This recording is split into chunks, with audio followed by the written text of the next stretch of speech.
En la carta de Jesucristo a la iglesia de Pérgamo se aprecian dos etapas. La primera muestra a una iglesia conquistadora de diablos, mientras que la segunda a una iglesia seducida por demonios. Miremos la primera de estas etapas. La iglesia en Pérgamo, la moderna Bergama, era originalmente una ciudad-estado griega establecida a unas 70 millas al norte de Esmirna, en la región de Misia, antigua Asia Menor, hoy Turquía. Después de la muerte de Alejandro Magno, la ciudad se convirtió en la capital del reino de Pérgamo, bajo la dinastía Atálida, quienes lograron expandir su territorio y mantener su independencia.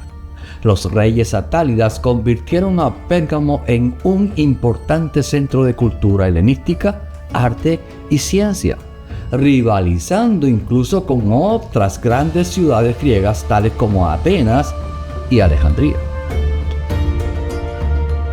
En el 133 a.C., el último rey de Pérgamo, Átalo III, quien no tenía herederos directos, legó su reino al Imperio Romano. La ciudad de Pérgamo era conocida por su gran biblioteca, una de las más importantes del mundo antiguo, la cual rivalizaba con la famosa biblioteca de Alejandría. Se estima que contenía hasta 200.000 pergaminos. Pérgamo fue un importante centro de enseñanza y cultura.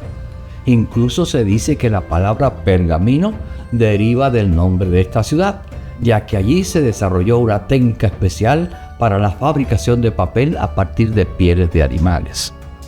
Pérgamo era además un centro religioso importante, con templos dedicados a Zeus, Atenea, Dionisio y Asclepio, el dios de la medicina, que funcionaba además como un centro de curación.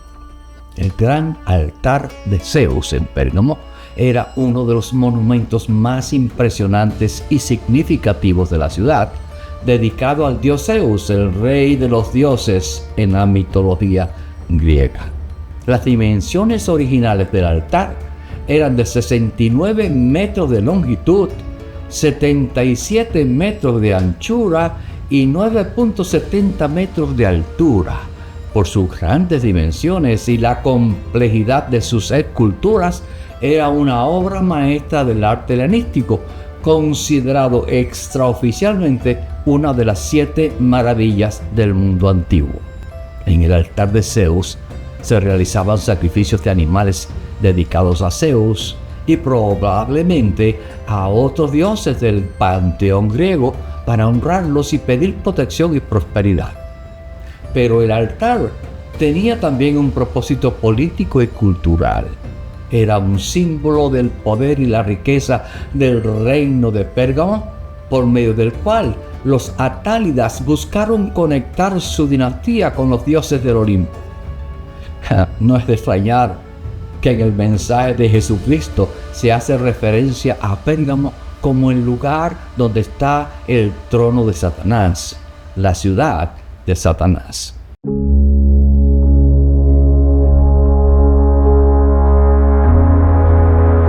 Esto podría interpretarse como un reflejo del ambiente hostil hacia los cristianos debido a la fuerte presencia de cultos paganos y el culto imperial que imperaban en la ciudad. En su mensaje a Pérgamo, Jesucristo se presenta como un juez autoritario. Este es el mensaje de aquel que tiene la espada aguda de doble filo. Sucede que el gobernador romano de Asia presidía los juicios desde su tribunal en Pérgamo, investido de su ius gladi, que en latín significa literalmente derecho de la espada o derecho de ejercer la espada. Era una manifestación del imperium o la autoridad máxima de un funcionario romano para ejercer poder militar y judicial, representado simbólicamente por la espada. El gobernador de Asia representaba en la provincia la autoridad del emperador, quien portaba una espada o una daga como símbolo de su cargo. Él tenía el poder para aplicar en su jurisdicción la pena de muerte, a la que aludió Pilato cuando juzgó a Jesús. ¿Recuerda? Al identificarse como el que tiene la espada aguda de doble filo, Jesucristo estaba declarando su supremacía, su preeminencia aún sobre el gobernador romano. Qué alegría saber que Jesús tiene el control sobre la vida y la muerte de sus seguidores. La iglesia se mantuvo fiel en medio de la persecución y Jesucristo lo reconoce. Yo sé que vives en la ciudad donde Satanás tiene su trono. Sin embargo, has permanecido leal a mi nombre. Te rehusaste a negarme aun cuando mi fiel testigo Antipas murió como mártir en medio de ustedes, allí en la ciudad de Satanás. La alusión al trono de Satanás se interpretaba en la tradición cristiana como una referencia al gran altar de Zeus, o tal vez a la prominencia del culto al emperador en la ciudad, porque Pérgamo era conocida por su conexión con el culto imperial. El primer templo de Asia dedicado al culto al emperador fue construido precisamente en Pérgamo en el año 29 a.C. por Augusto César. Desde el siglo I al siglo III después de Cristo, el Imperio Romano exigía que sus conciudadanos rindieran culto al emperador y a los dioses romanos.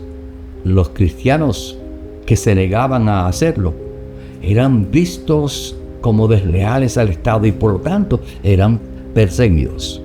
En medio de esa severa persecución, la iglesia se mantuvo leal al nombre de Jesucristo y se rehusó a negarlo. Ahora bien, ¿qué implica ser leal al nombre de Jesucristo?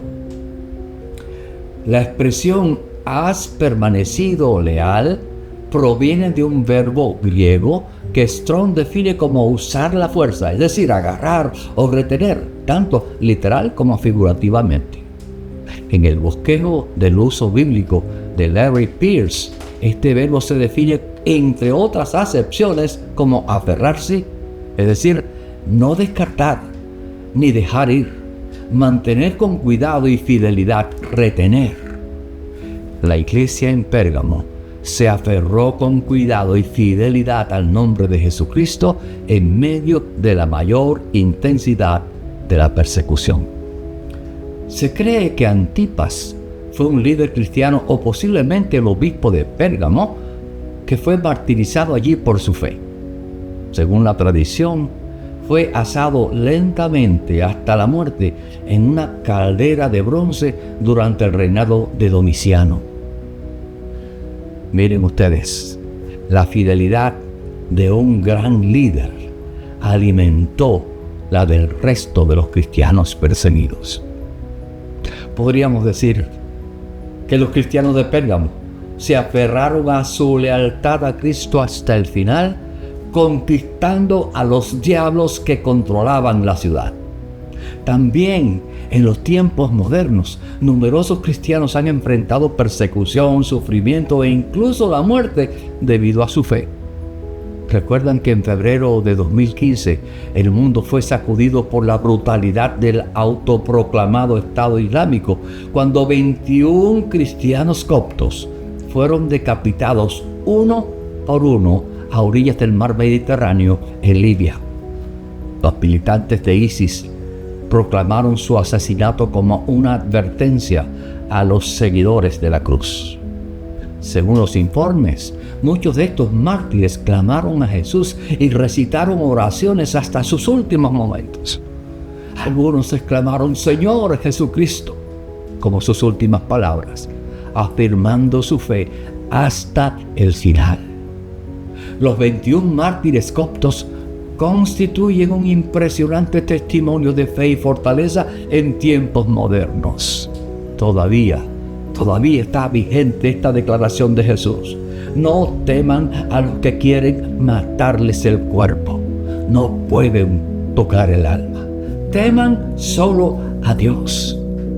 Hermano, hermana, mantengámonos firmes sin titubear en la esperanza que afirmamos, porque se puede confiar en que Dios cumplirá su promesa. Dios te bendiga.